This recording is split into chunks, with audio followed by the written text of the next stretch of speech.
This was the worst part of my backyard. So I changed that. You see, I would gaze longingly through my window. I had come to terms with this useless slope of overgrown grass and dirt. What can be done? Everything. But there were plenty of challenges along the way. I had never attempted a project of this scale before, and I had no prior skills in concrete or rock work. Over 1 year, I hauled 2 tons of rock, poured foundations, laid bricks, crafted lanterns, wired a yard, and built stairs with little to no experience. And if I can do it, so can you. Come with me as I crush my enemies, see them driven before you, transform my backyard into a 3-tiered garden of pleasure. My first step would be to create a rough idea of where the 3 stone walls would go, and that required digging, a lot of it. My cats weren't very happy with this, as this was their favorite hangout. I had to remove a giant stump, and anyone who's done this before knows it's no easy task. I kind of forgot how much this tree had formed the aesthetics of the backyard. It used to provide a lot of shade, but it was dying, and I was kind of sad to see it go. I was clearly no pro at tree removal, but after being tossed around a bit, and more than a few close calls, I eventually removed the stump and prepped the hillside for the rock. I had 2 tons of one-man rock delivered. I had slept in this morning, and the rock guy had been ringing my phone for over an hour outside my house. I tried to play it off, but eventually apologized because this was definitely all on me. I'm just not a 7 o'clock in the morning guy. He had a good attitude, and like a real pro, he avoided the rat's nest of power lines from above. I laid down some 5/8 inch clean gravel as a base layer. After getting that nice and level, I started laying down some concrete blocks that had been part of an old garden pathway. This project is still in the works, but for now, the old scraps will be used as a foundation.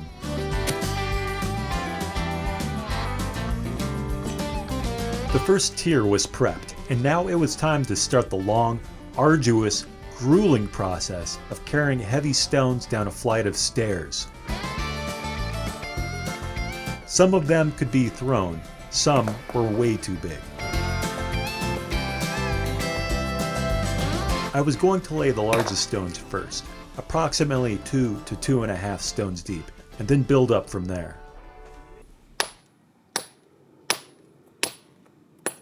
As a complete novice stonemason, I was trying to figure out the best way to keep my wall together.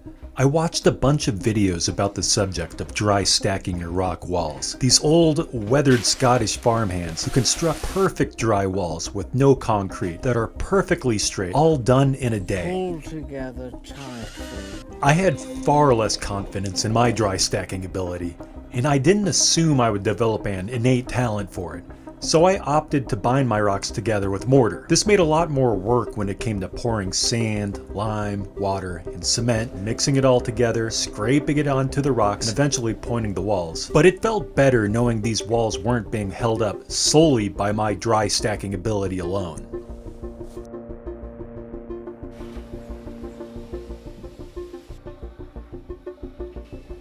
It was a time-consuming and arduous process, but eventually I had constructed the first tiered wall.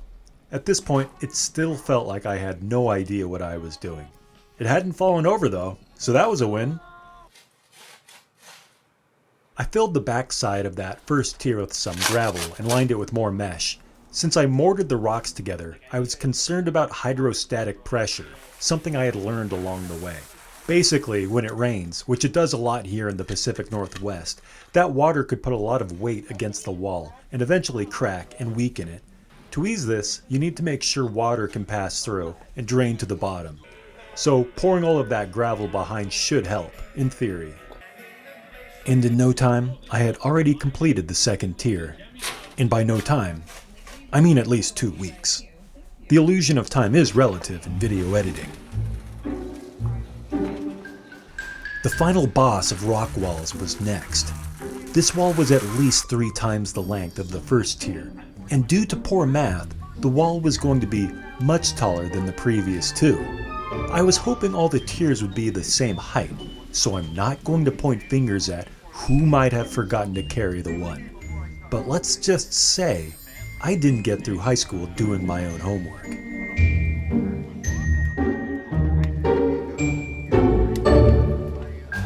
As you can see from this example, puzzle piecing seemingly random shaped boulders is exactly that. It's a lesson in patience and try againity.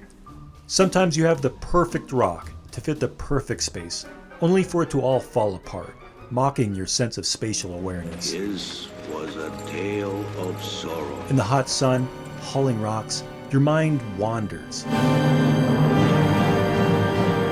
Surely it doesn't take these old, grizzled Welshmen this long. They stacked their walls in a day. Built entirely without the use of mortar, these beautiful walls rely on their intricate constructions. Their walls were nice and flush. Mine is jagged. I tried using the chisel to fit these rocks, but the rock would break in unexpected ways. The hot sun was trying to kill my spirit, but all you can do is believe in the process and carry on and do your best. I am no expert, but I can try real hard.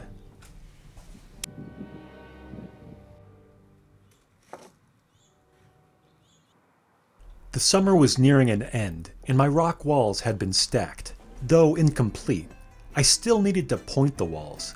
This is basically filling the cracks of the rock facade with mortar. This was not as easy as icing a cake. The mortar bag is awkward to fill. The tip can get stuck with small pebbles, and the mortar needs to be just the right consistency to evenly pour out and bind the rocks without it being too soupy.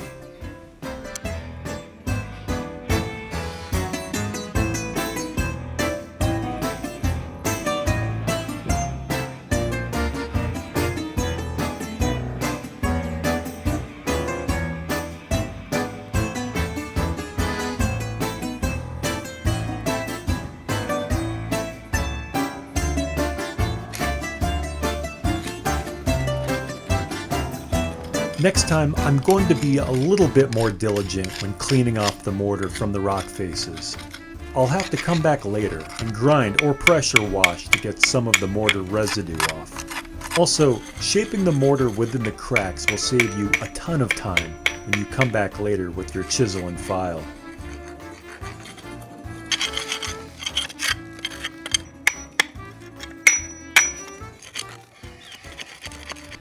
It was on to phase 2. Building a new set of stairs. But first, I had to remove these old ones.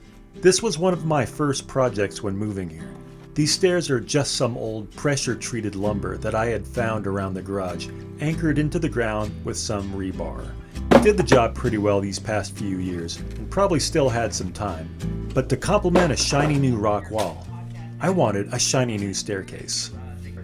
I started by digging out the slope and a rough idea of where and how I wanted these stairs to look.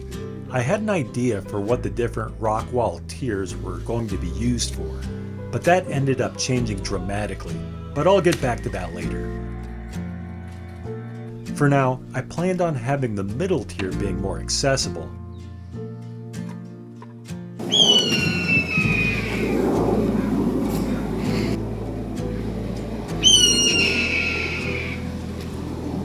So I was basically going to build 2 sets of stairs with a platform in the middle, a double set for you skateboarders out there.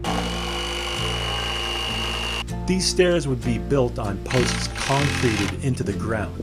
When you're working with concrete, you gotta make sure that everything is level. Your posts are set in the right place, everything is square, and your dimensions are right. Because if you're wrong, you might not only have to put in a new post, but you might have to spend a day drilling out some concrete. No one likes that. I figured out the size of stair steps using a fairly simple mathematical formula. And by I mean a website that does it all for you. Nonetheless, I did take the rise and run measurements and typed them in, so that's half the work. I have built a set of stairs before, this tiny 3-stair. But as the saying goes, once you prove it's possible, the rest is just repetition. Instead of pouring all of the concrete for the posts at once, I decided it would be better to pour as I go. I just couldn't rely on my math that far ahead of time. I screwed the stringers into place and secured them with some hangers. These posts turned out to be pretty level after the concrete dried.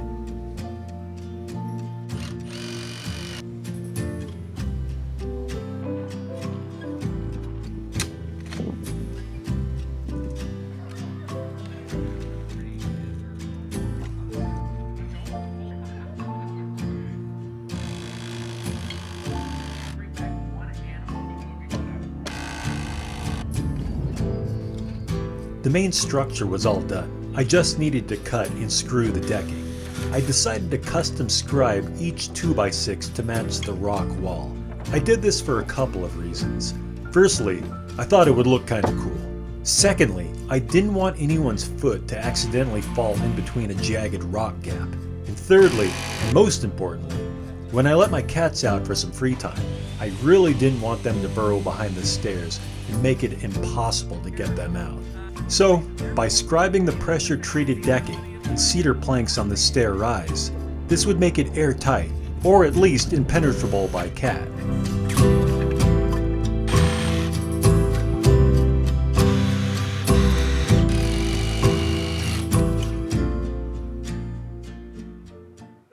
The stairs were all finished, and it was now the winter of our discontent. I had taken December off and had finally mustered the energy to continue work in the new year.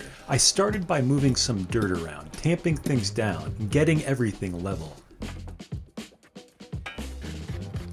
Things had really grown in the past 6 weeks or so. I had built the tiers, now it was time to do something with them. I put down some weed barrier and covered it again with some soil.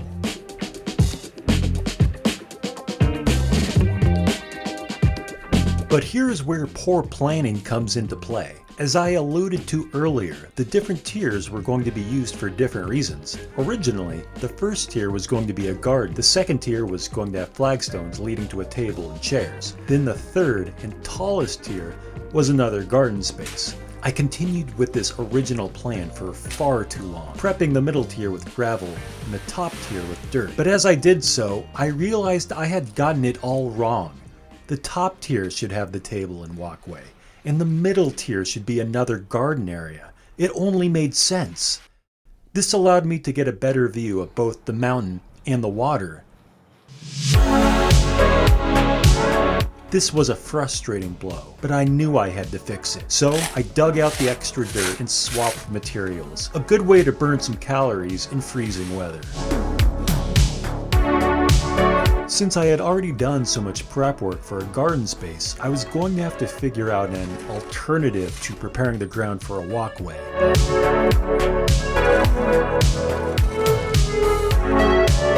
Traditionally, you would use an inch or so of gravel and sand as underlayment, but I found an alternative that wouldn't require me to do even more digging. I would first lay a bed of sand, about an inch or so, and get that all level.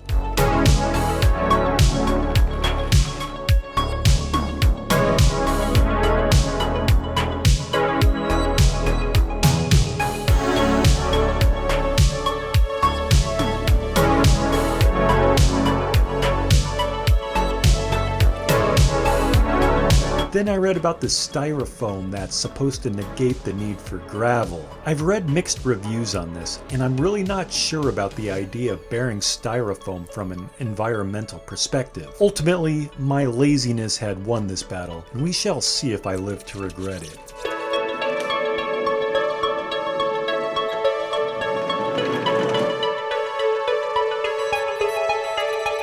I picked up these old bricks that had been laying around my dad's house for the past 20 years. I was originally going to use flagstone, but those are surprisingly expensive, and these were free, so it was an easy compromise.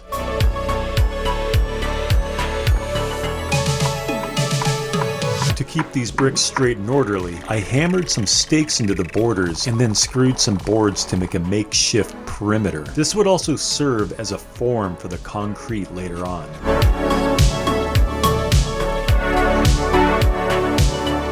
Then I just started laying out the bricks. I would lay out a few along the perimeter to try and keep everything nice and straight, then add some of these 3/8" spacers between them. I thought this looked good. It would also give a little space for the concrete to seep into. I decided on a herringbone pattern. These bricks weren't in perfect condition. They were a little chipped here and there. Their color wasn't completely uniform, and they had overall seen better days. So, my thinking was that a herringbone pattern was a little less uniform than the standard pattern, which is called a running bond, and would look more forgiving for the inconsistencies.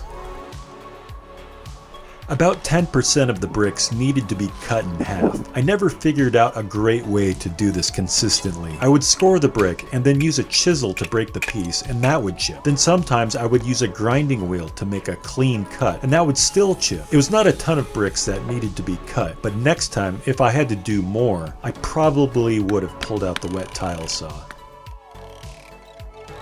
After finishing the rest of the concrete forms, I poured some mortar into the piping bag.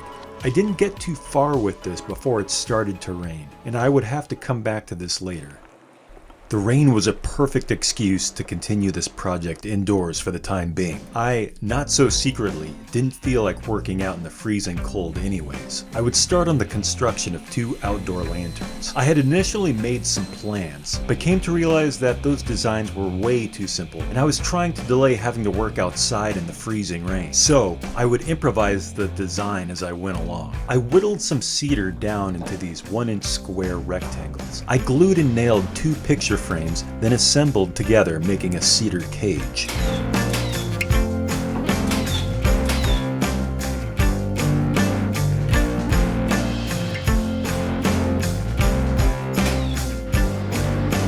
I cut these notched strips that would form the basis of the inner window facade. I set my table saw up with these fence stop blocks in 2 different depths. The first would be the farthest cut, and the second would be for the most inner cut. This made it easier and faster to make precise, repeatable cuts.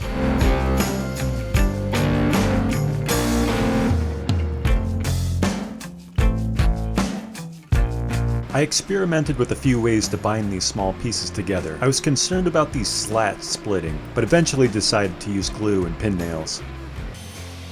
Working my way up the lantern, I had abandoned the initial design and was going rogue. The new design was going to have somewhat of an attic. I was inspired by Japanese lanterns, but wanted to add my own twist to it. This lantern was going to have 2 roofs, a pyramid hip roof with an open gable roof on top. ChatGPT says this is called a Dutch gable roof, but don't hold me to that. Blame AI if it's wrong. Like many of you, I've decided to hand off all critical thinking to our AI overlords.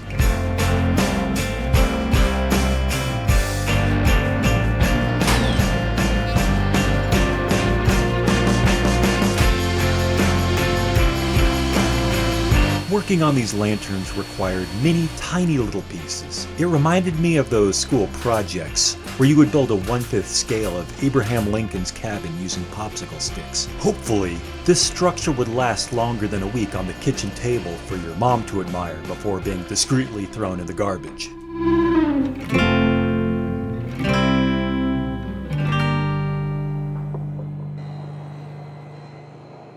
I cut down some 1/8 inch slats for the miniature roofing, then glued and nailed them to the miniature rafters. Then I cleaned up the seams with my favorite part of any project, sanding. They say the mark of a true craftsman is the ability to seamlessly cover up your mistakes. So I got out the router and cut some decorative trim. Gap in your seams, trim that baby up.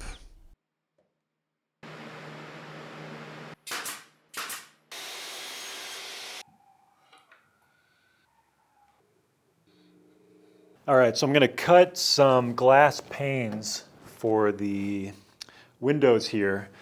I'm using actual glass this time. I've never cut it before. I always use plexiglass because it's easier to work with, but this glass was significantly cheaper. So yeah, this is my first time cutting glass. Might be a huge mistake. We shall see. Dude.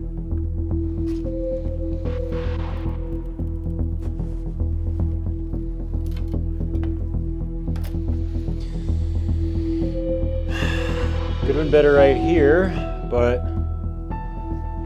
it should be good for, I don't know, we shall see.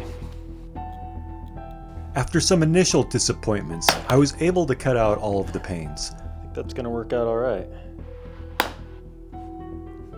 The smaller pieces that would be used for the attic windows had a 50% success rate. I found some extra glass around the workshop to make up for the less than desirable pieces. In case I need to replace the glass panes, they'll be held in with these picture frame tabs. I then cut out some of this frosted glass material. It adheres with just water and soap, so I'm hesitant to give it 5 stars just yet.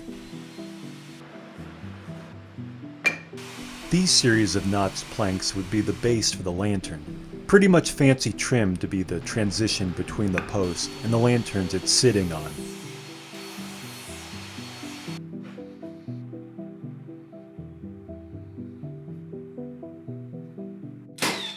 Assembling the rest of the main box took some negotiating, since the window casings and the cage weren't agreeing on what the term square means. I very elegantly poured some wood sealer and slopped it on with the fine hand and detail of a Renaissance master.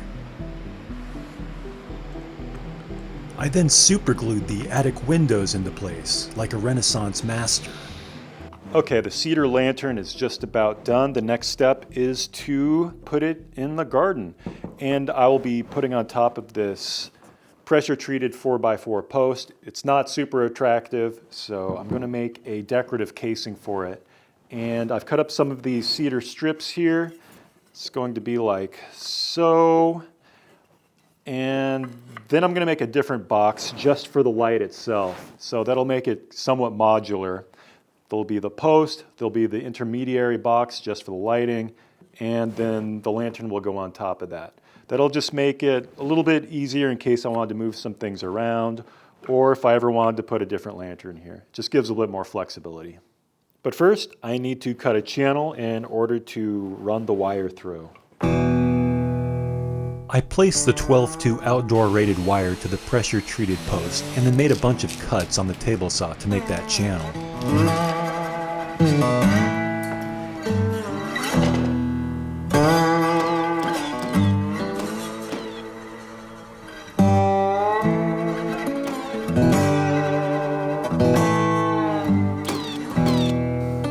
I assembled the light box and cut a perfect hole for the bulb. I gave some extra room for the wires to be inevitably frustrated with later on. Just a few more cuts here and there, then installing the window panes and the lanterns were just about done. Like a hungry bear awaking from hibernation, I emerged from my workshop and it was now spring, and I too was ready to feed on the spoils of the season. And by spoils, I mean digging a trench for electrical wire. The trench was dug to the appropriate depth of 2 feet. This is the minimum depth for laying bare wire in the ground. You don't have to go as far if you install conduit, but as a stereotypical dad character in a 90s sitcom would say, go dig a hole in the backyard. It builds character.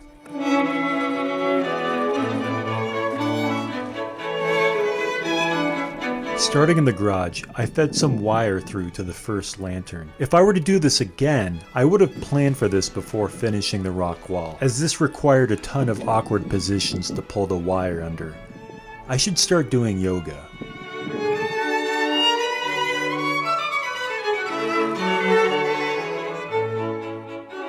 Feeding the wire up the channel, I wired the intermediary box and stuffed all the wires inside before assembling the rest of the lantern.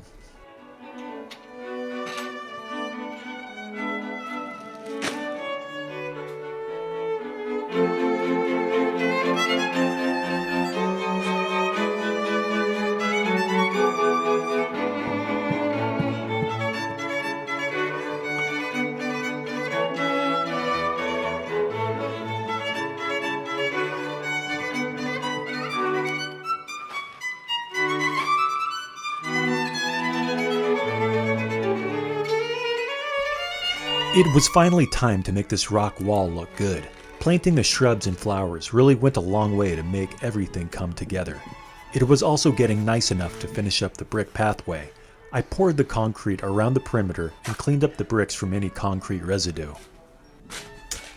Next, I would build another staircase that would bring ultimate symmetry and really tie the whole backyard together. This time, I wasn't going to pour concrete. I was going to use these preformed concrete bases. This would save some time and was about the same amount of money. The 4x4 posts would sit on the anchors, so I could use the shorter cutoffs from the last stairs set.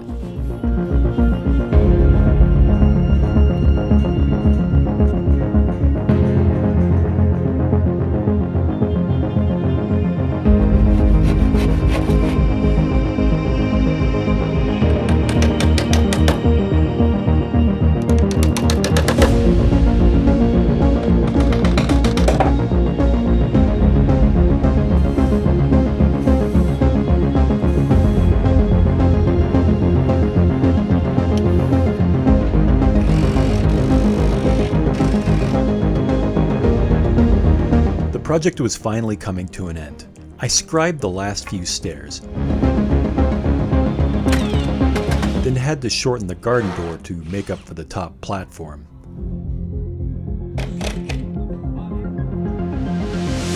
I couldn't believe my eyes. The project was done. Although I've shown you many steps in the process of transforming a backyard, there's really only one step: crush your enemies. That little part of you that says you can't do it, there's not enough time, or you don't have the experience. Crush that enemy, and nothing can stop you from your own personal conquest. All in all, this project was completed for around $4,000. That's a relatively good price for a project that literally expands the usefulness of a significant portion of your property. My cats have also come around to the remodel. This wall really did take a year to make, and just about as much time to shoot and edit, so propping it up in the YouTube algorithm would be very much appreciated. Thanks again, and I love you very much.